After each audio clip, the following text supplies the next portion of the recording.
ఓం శ్రీ గురుభ్యో నమః. కుజగ్రహ మార్పు అంటే ఒక రాశి నుంచి మరో రాశికి కుజుడు 45 రోజుల పాటు సంచరిస్తూ ఉంటాడు. సహజంగా ఇవన్నీ కూడా గోచారరీత్యా చెప్పబడే ఫలితాలు అంటారు.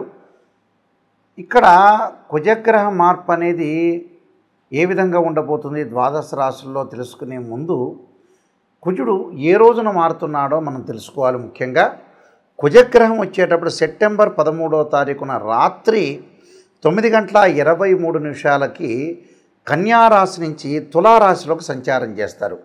అంటే ఎప్పటివరకు అక్టోబర్ 27వ తారీఖున మధ్యాహ్నం 3:42 వరకు కూడా కుజుడు శుక్రక్షేత్రమైన తులారాశిలో సంచారం చేయడం జరుగుతుంది. అంటే సుమారుగా రమారమి 45 రోజుల పాటు ఉంటాడు.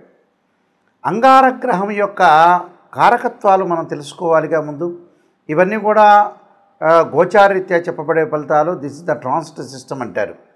అంగారకుడు వల్ల ఎలాంటి ఫలితాలు, ఎలాంటి కారకత్వాలను మనం తెలుసుకోవాలంటే ముఖ్యంగా సత్వ భూ ప్రాకార రోగ ప్రణవ సాహస శస్త్ర అగ్ని సందర్శోత్పాటన భాతృకుజ అంటారు. అంటే ఏదైతే మనం కుజగ్రహం యొక్క కారకత్వాలు తెలుసుకుంటే కుజుడు ఎలాంటి ఫలితాన్ని ఇస్తుందో మనం శాస్త్రం ద్వారా తెలుసుకున్నట్టు ఉంటుంది.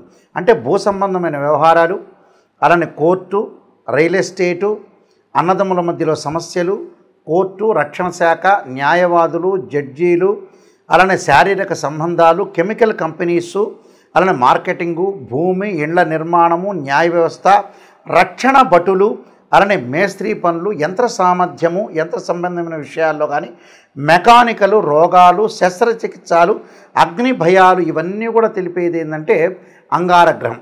సాధారణంగా చాలామంది కూడా అంగారగ్రహం గురించి అన్నదమ్ముల మధ్యలో కానీ కోర్టు సమస్యలు కానీ వచ్చే అవకాశాలు అనేవి ఎక్కువగా ఉంటాయి. అలానే ప్రమాదాలు, యాక్సిడెంట్లు, అలానే ఆరోగ్యపరంగా ఉండే ఇబ్బందులు, దీర్ఘకాలిక వ్యాధులు అన్నీ కూడా రిప్రజెంటివ్ చేసే ప్లానెట్ ఏంటంటే అంగారక గ్రహం. అంటే సత్వ భూ ప్రాకార అంటారు. అంటే భూమి విషయాల్లో కానీ రోగ ప్రణవ సాహస అంటారు. అంటే రోగాల విషయంలో కానీ సాహసాలు చేయటంలో కానీ శస్త్ర అగ్ని భయాలు అంటారు. అంటే శస్త్రచికిత్సలు కానీ అగ్ని సంబంధించిన భయాలు కానీ అలానే సందర్శన ఉత్పాటన అంటే ఏదైనా సరే మన ఉత్పాతాలు అంటే భయాలు కానీ ప్రమాదాలు కానీ జరగటం ఒకటి. అలానే భాతృ కుజహ అంటారు.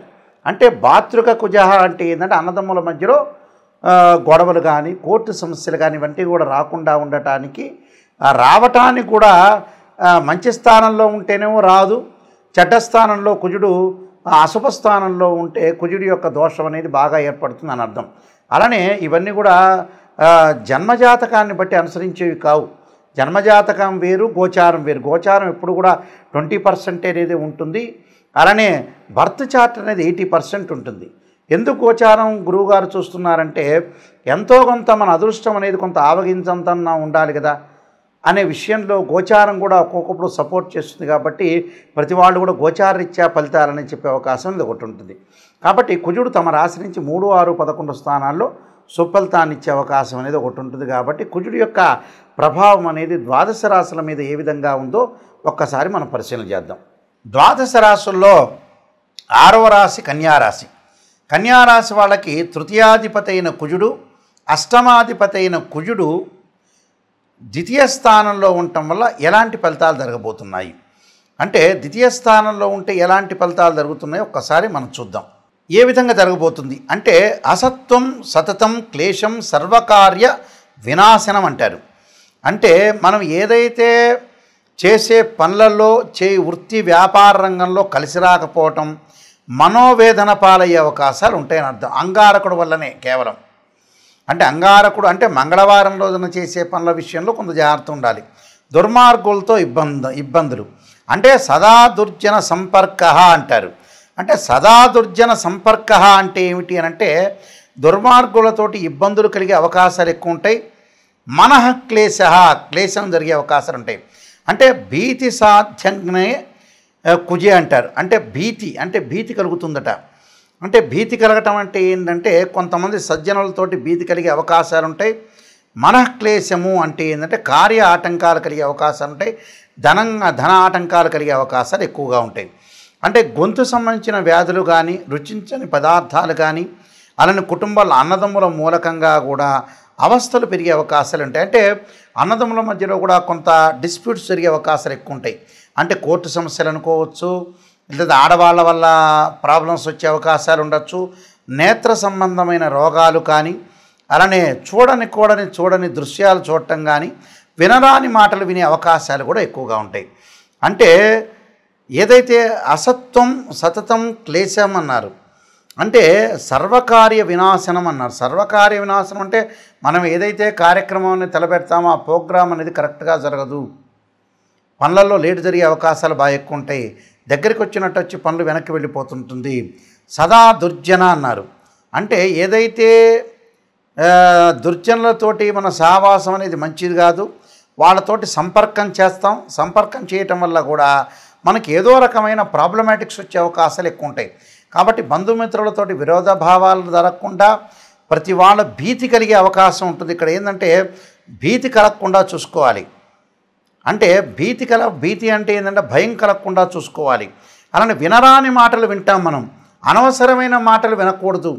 అంటే ఏ మాట వినాలో ఆ మాటే వినాలి, డెవలప్మెంట్ చెందాలి.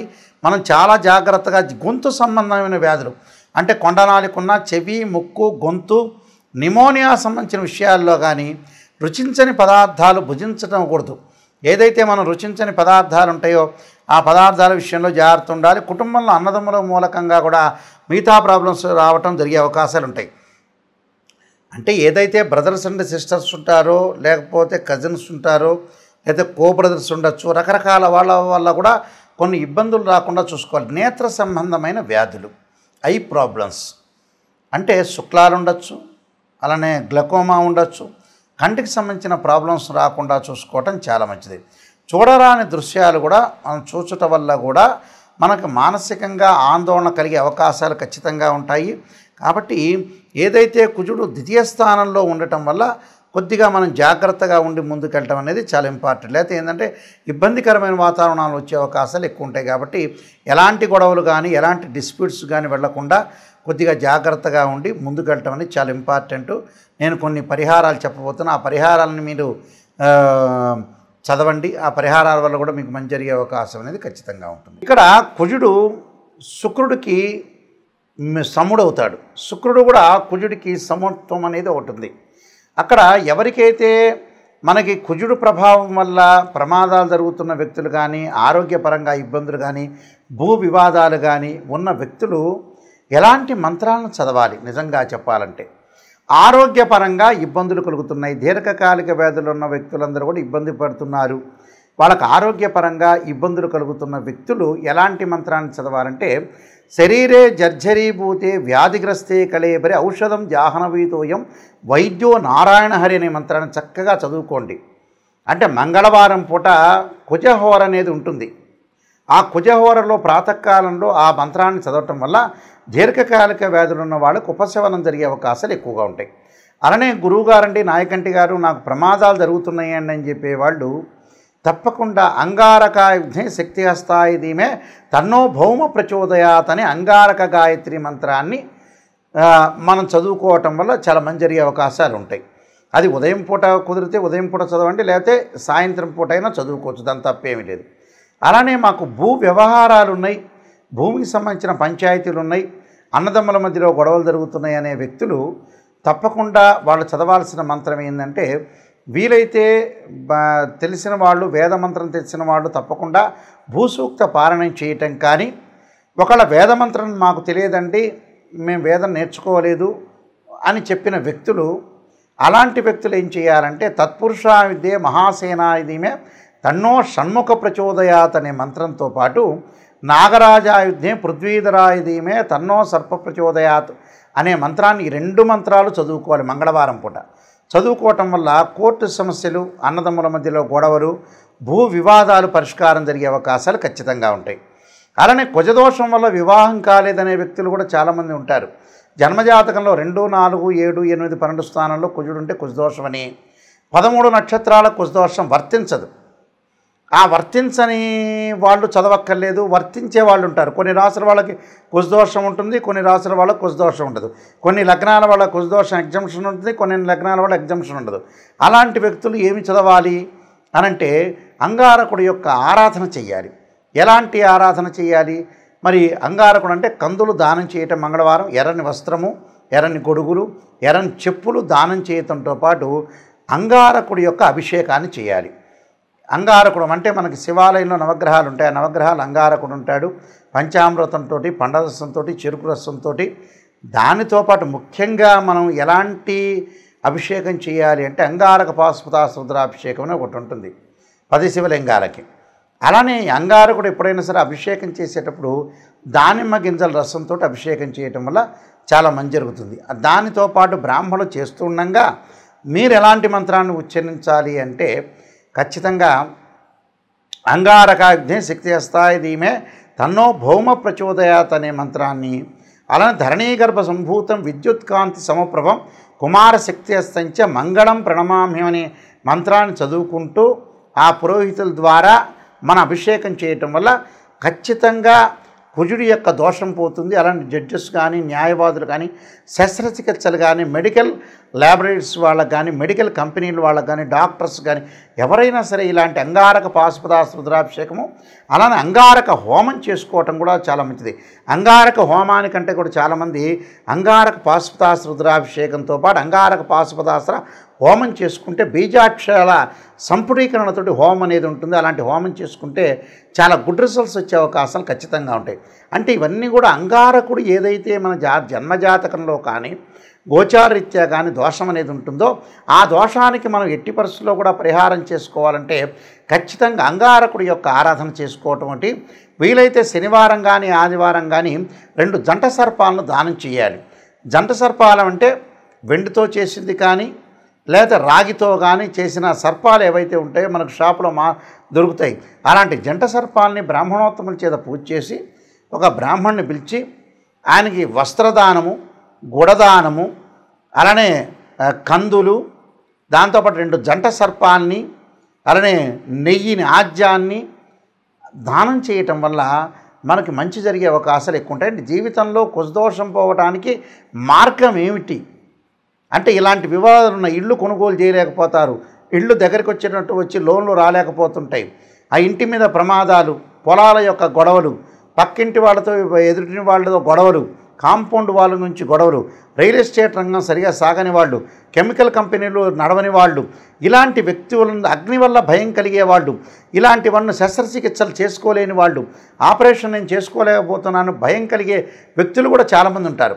ఇలాంటి వాళ్ళందరూ కూడా న్యాయవాద వ్యవస్థలో ఉన్న, పోలీస్ డిపార్ట్మెంట్ వాళ్ళున్నా, ప్రమోషన్ రాని వాళ్ళున్నా, మేనేజ్మెంట్ చేసే వ్యక్తులున్నా, సైన్యంలో పాల్గొన్న వ్యక్తులు కానీ, మెకానికల్ లైఫ్లో అంటే బీటెక్లో మెకానికల్ ఇంజనీరింగ్ చేస్తారు, ఏదో ఒక షాప్ పెట్టుకుంటారు, మెకానిజం అనేది కరెక్ట్గా సాగలేకపోతుంది, వ్యాపార అభివృద్ధి అనేది అనుకూలంగా ఉండదు.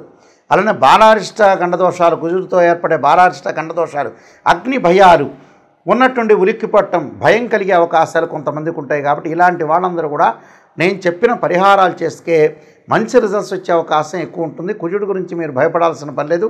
ఇవన్నీ కూడా గోచారీత్యా చెప్పబడే ఫలితాలు. ఇక్కడ ఏదైతే కుజుడు ఏదైతే తులారాశిలో సంచారం చేస్తున్నాడో ఆ తులారాశికి అధిపతి శుక్రుడు. కుజుడికి శుక్రుడు సముడవుతాడు, శుక్రుడికి కూడా కుజుడు సమవుతాడు. కాబట్టి నేను చెప్పిన పరిహారాలు చేయండి, మీకు మంచి జరిగే అవకాశం ఉంది. అంగారగ్రహం యొక్క సుబ్రహ్మణ్య స్వామి యొక్క అనుగ్రహం మేరకు కలగాలని ఆశిస్తూ సర్వే జనా సుఖినో భవంతు.